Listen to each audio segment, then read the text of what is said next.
That actually, when I wrote it po, the key of the song was higher. Parang one whole step higher po. So, ang aim ko noong umpisa, parang medyo rock ballad. Yun yung gusto ko atake, mataas, ganyan, tapos full band, may gitarang kumakaskas. So, ganun ko siya sinulat. Tapos, sinend ko sa GMA playlist yung demo ko. We agreed, they liked the song right away. So, nakakuha po ako ng dalawang sample ng arrangement. And yung isa yung gusto ko, yung isa po is from Rox Fabian. It sounded new, parang very fresh sa akin. And I heard nga po the inspiration was from the vibe and the music of Lainey.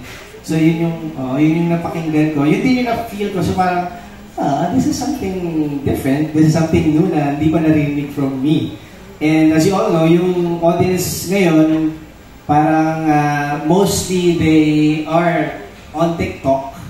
So parang naisip ko, parang maganda tong nasa TikTok din, magkaroon ng dance challenge, ganyan. So, ayun, it started there and I like the arrangement, it's very fresh. At sabi ko, yun yung kinakanta ko, parang tunog, parang bumata yung tunog ko. And also, it's a song that everybody can sing and madali siyang, may ni-recall siya, may LSS factor siya. So, I like that.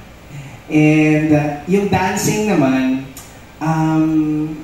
I won't say I'm the best, but I can dance.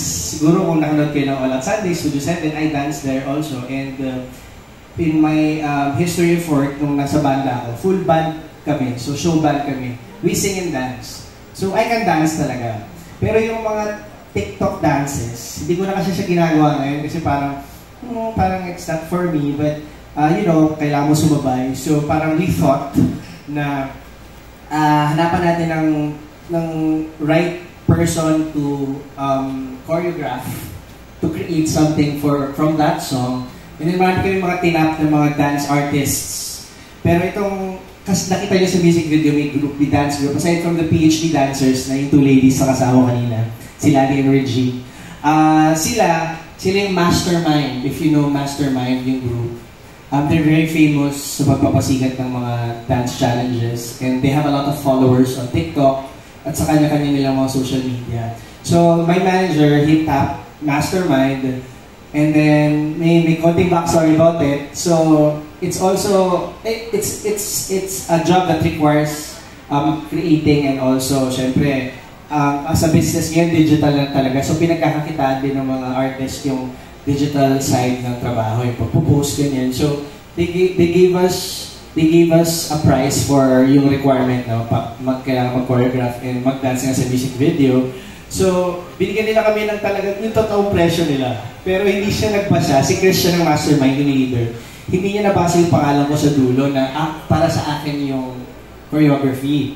So, binakread niya, nag-chat siya sa manager ko, Sir Pao.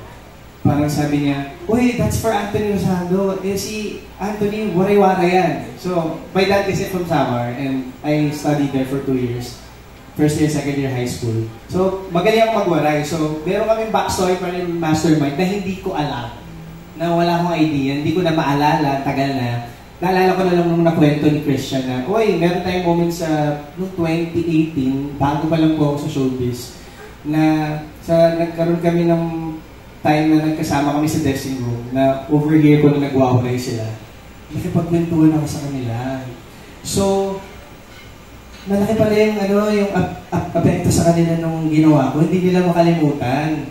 So, syempre pag kami kababayan ka, di ba parang sa mga Pinoy nga, patriotic ka, di ba? So, siya parang, parang kababayan sa Samar. So, nung nag-usap sila, hiya sila bigla doon sa binigay nilang presyo and then parang kung hihiling ko na libre na lang, pwede pa nilang ibigay ng libre. So they worked with me with a price na parang, kasi nga syempre, kung mas makakamura.